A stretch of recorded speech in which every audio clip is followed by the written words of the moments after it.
Well, Claire, the women's soccer team is having an interesting season so far. Their conference record started with 3 wins, 2 losses, and 1 tie. In their most recent Turnpike Trophy game against Holy Cross, the Terriers unfortunately fell short with a 1-0 loss. However, the Terriers still put on quite the performance, and I have to say that goalkeeper Celia Braun was the star of the match. She had this incredible save in the 74th minute where she fully extended her body to prevent a shot on goal from 15 yards out. Though it should come as no surprise of her impressive performance, as Braun has played 1,260 minutes so far this season. Another star on the team is midfielder Juliana Giannino. Having won Patriot League Rookie of the Year for the 2022 season, she's proving her abilities once again this year, leading her team with 13 points, having 5 goals and 3 assists so far. The Terriers currently rank 3rd in the Patriot League, but hopefully they can gain a few more wins to boost them to the top spot by the end of the season. Thanks, Ryder. Getting right into things, the women's basketball team has had quite a lot of ups and downs this year. Right now, they're coming off a much-needed win against Army after a 3-game losing streak, including a disastrous third quarter against Bucknell in a 60-71 loss. But they've also demonstrated performances similar to that of last season's team that went 17-1 in 2023, including a defensive clinic in a 51-39 win over Lafayette and coming just 1 shot short of forcing overtime against Lehigh 64-62, despite the absence of preseason Player of the Year Caitlin Weimer. Yeah, Jack. This season, the women's basketball team has been struggling a bit. You might even say that they're in the doghouse. In conference play, the Terriers are 5-1 at home, but 1-5 away. Jack, why do you think this Terrier team is struggling to win their away games? Well, this is a young team, Tyler, and as is the case with a lot of young teams, the adaptation process has been difficult. Having to develop that team chemistry as the season goes along, on top of having to deal with different environments, has proven a tall task for the Terriers. I still think there's time to turn the season around in conference play for sure. I mean, we've had quite a few players who have been extremely consistent in their success. Caitlin Weimar has been an absolute unit this season, as always. She's been averaging 18.5 points per game and 10.9 rebounds. To top that off, she has had a whopping 57 blocks already this season. In the game against Army, she posted 7 blocks, which is her season high. She is the top defensive and offensive unit inside the paint. Jack, who would you say are some other key players for this Terrier team? I think the expansion of Alex Giannaros' game has been absolutely crucial for keeping the Terriers afloat in a lot of these games. Last season, she was renowned mostly as a 3-point sniper, having the most accurate percentage from beyond the arc of anyone in the country for Division I. Now she's added to that deadly jump shot a greater ability to drive to the basket and finish, either by muscling through defenders or finessing her way into floaters. Another returner who's been as crucial is Anastasia Semenova. Her abilities in the post have proven to be indispensable, particularly with Annette Adler going down to injury before conference play. That, in combination with her floor spacing, has given the Terrier offense a whole new dimension. Absolutely. I think for me, Kelsey Mingo is also a standout this season. She has really stepped up her game this season. I mean, she's shooting a .455 three-point percentage, which is the highest on the team. She's been more confident shooting those three-pointers, and she's landing them now. Even Coach Graves has mentioned her in connection with Weimar and how she's really taken advantage of her kickouts. Jack, how do you think the younger players on the team are doing this season? Well, the younger players make up most of this team, and they have oftentimes been the deciding factor in how a lot of these recent games have gone.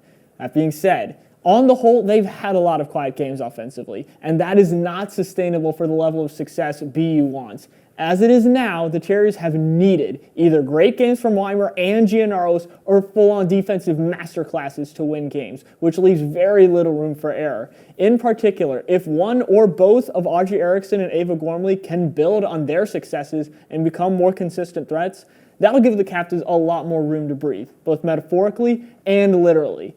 Both have shown glimpses of great ability on offense, with Gormley as an explosive athlete and solid distributor, and Erickson as a floor spacer and a cutter. It's all about whether they can be relied on to do so game in and game out. Well, that's all we have time for women's basketball. Let's throw it over to Henry and Mason for their take on the men's team. Thanks, Brooke and Mason. For the men's team, their latest game against Army West Point, the Terriers kicked Army out of the competition, beating them 2-0. The goals were scored by Andrew Rent and Alex Bonington. However, goalkeeper Francesco Montali put on quite the performance, keeping a clean sheet for the Terriers. Montali has been an absolute brick wall for this team. With their win over Army, the Terriers clinched their first Patriot League regular season title since 2014. In addition to their huge victory, the Terriers also claimed a number of program best awards. Montali received Goalkeeper of the Year, Griffin Roach received Defensive Player of the Year, Etan Rosen received Offensive Player of the Year, and Kevin Nyland received Coach of the Year. Haley, how is the women's soccer team doing? The women's soccer team hasn't had the best start to the season. They started off the preseason with a tie against University of Vermont, which has historically been an easy opponent for the Terriers. Their struggle has resulted in a 1-6-3 record. Absolutely right, Tyler. This season for the Terriers has been nothing short of frustrating. They posted a 4-game losing streak up until Saturday when they drew away at Loyola Maryland in their Patriot League opener. The Terriers put themselves on the board early thanks to a leaping header from forward Margie Porta, but were unable to hold the lead after Loyola free kick in the 65th minute. Ultimately, the draw would break their losing streak, but on the bright side, they are technically unbeaten in the Patriot League after their road trip to Maryland and later New York. Despite all the struggles the Terriers have faced this season, it's not all troubles in Terrier Town. They did secure their first win against Colgate after the start of Patriot League play. The whole game was very back and forth, but with the game-winning goal came from junior Juliana Giannino in the 87th minute, who has been a consistent pillar for this Terrier team. There have been a few other standout players as well. I'm talking specifically about our goaltending situation. Senior Celia Braun, our well-known brick wall, is around for another season, and we have seen what she can do in goal. But we have another addition, freshman Bridget Carr, who has already made some pretty incredible saves. She made her first start this season against Loyola Maryland, where she posted a .857 save percentage, and in her second start against Colgate, she posted 11 total saves. Carr is definitely proven to be a great addition to this BU squad. With Celia Braun graduating this spring, there is no doubt that her spot will be difficult to fill, but Carr is doing an amazing job of showing off her skills between the posts. Carr may be the standout freshman in goal, but this BU team added 7 more freshmen to the squad alongside her, including forward Jaden Schultz. Schultz has played and started in all 9 games this season and recorded an assist against Vermont. She has also tallied up 15 shots, just one behind team leader and veteran Juliana Giannino. Yeah, all the freshman additions this year seem to be pretty promising for this struggling Terrier team. I have to say, though, perhaps the formation is the issue for the Terriers. Most of the time, they play a 3-4-3, and I think if they backloaded a bit more and did a 2-4-4, it would be a lot better for them. And that's not to say that their defense is bad. I actually think they have some pretty solid defenders. For example, center back Helene Tyberzi is a key for this back line. But I think if they had another defender during play, then they would have a lot more of a fallback for opposing offense that would bleed through the front and middle lines. We'll see how the Terriers coaching staff responds after reviewing the tape from their first win of the season. Whether it's adding more freshmen to the starting lineup or switching up the formation like you suggested, the Terriers will have enough to think about before their Patriot League home opener this Saturday versus Lehigh. The Patriot League is in full force with plenty more action to be had this season. Now let's send it over to James with Field. Without a doubt, one of the biggest stories in sports is the popularity of sports betting. It feels like every other ad features Kevin Hart in DraftKings or Jamie Foxx in BetMGM, and so on. Right now, it feels like you can bet on anything at any time. I'm James, here with Tyler. Tyler, do you have any experience with sports betting? I mean, I have to admit, I've bet with my friends a couple of bucks over sports before, and I think a handful of sports fans have tried this at least once, whether they got their desired outcome or not. And at this point, sports betting, it's a virus spreading among sports fans nationwide. Sure, one of the main reasons people bet on sports in the first place is because it's fun. And if the team they love and support wins, then boom, that's extra cash in their pocket too. But there's a lot that can go wrong. One of the biggest issues is the addiction factor.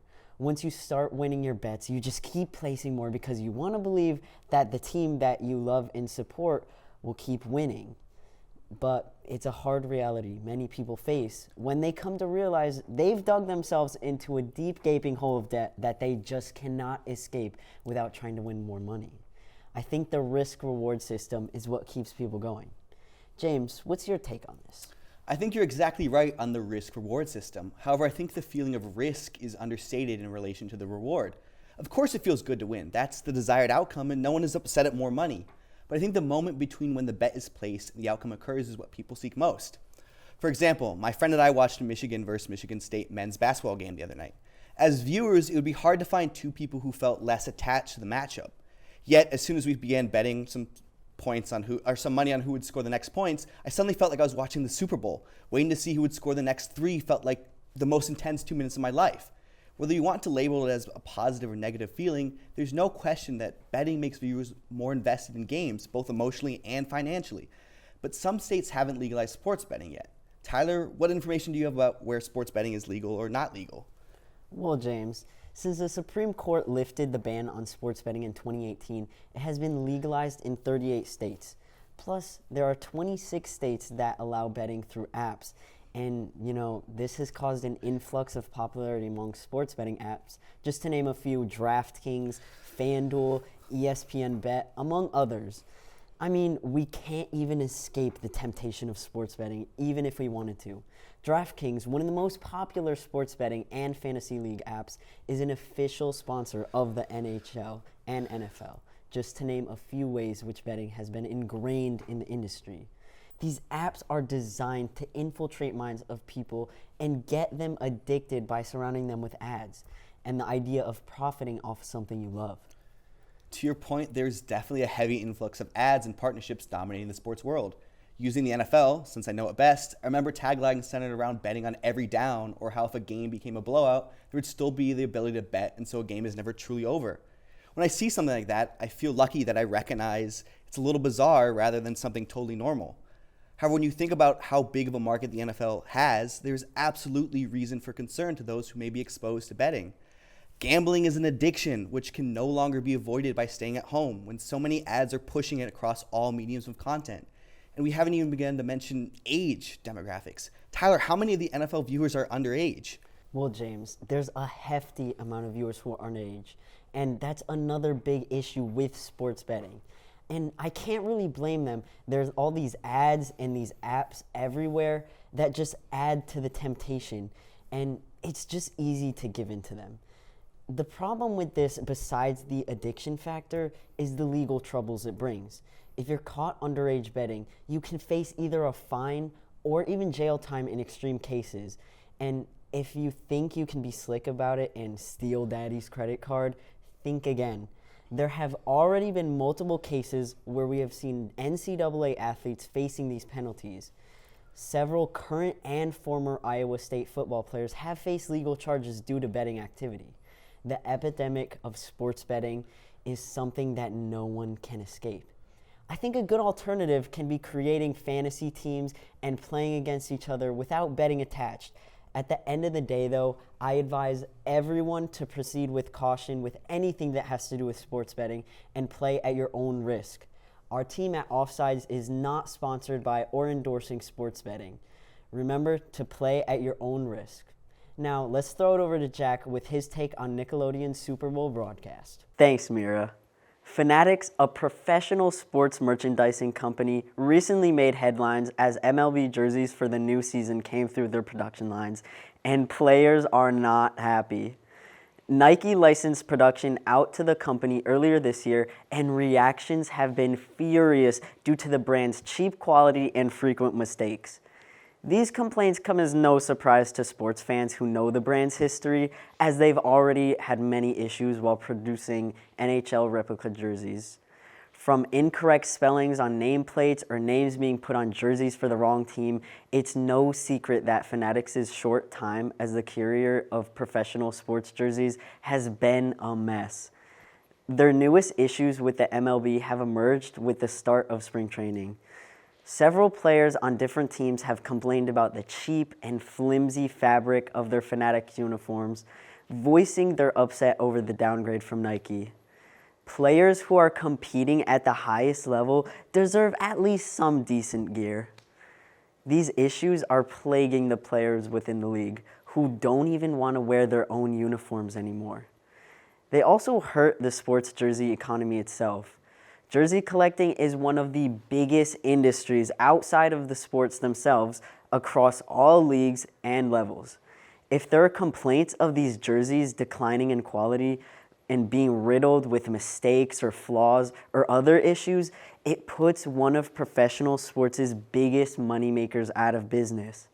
It encourages the buying and selling of counterfeit gear because what's the point of spending all this money on a jersey that's authentic when it ends up being the same quality as the one you could find on eBay for half the price? The decline of these jerseys also threatens the spirit and unity of the fans they target. No one wants to buy a cheap, possibly flawed jersey for the amount of money they cost. New specialty jerseys, whether it's an alternate city series or an outdoor game, will not be sought after at the same level they once were. Honestly, it's disappointing to see how far sports have fallen when it comes to jersey producers. The NHL began a slow decline when it moved from Reebok to Adidas in 2015, but their 10-year deal with Fanatics, effective this coming season, will be a new low. The MLB's deal with Nike to allow Fanatics to produce their uniforms has only gone on to cause more uproar. The root of it all is profit. The leagues look for the most lucrative deals possible, regardless of whether it's in the best interest of players or fans. While this seems like a dramatic accusation to make over the production of some jerseys, the same philosophy of make as much money as possible is apparent in every facet of the sports business. While the profit-first mindset is an issue of its own, there's only one piece of advice to offer these conglomerates of the sports industry. While you're busy lining your pockets, at least give your players some decent gear to wear and your fans something nice they can pull on while cheering for your teams.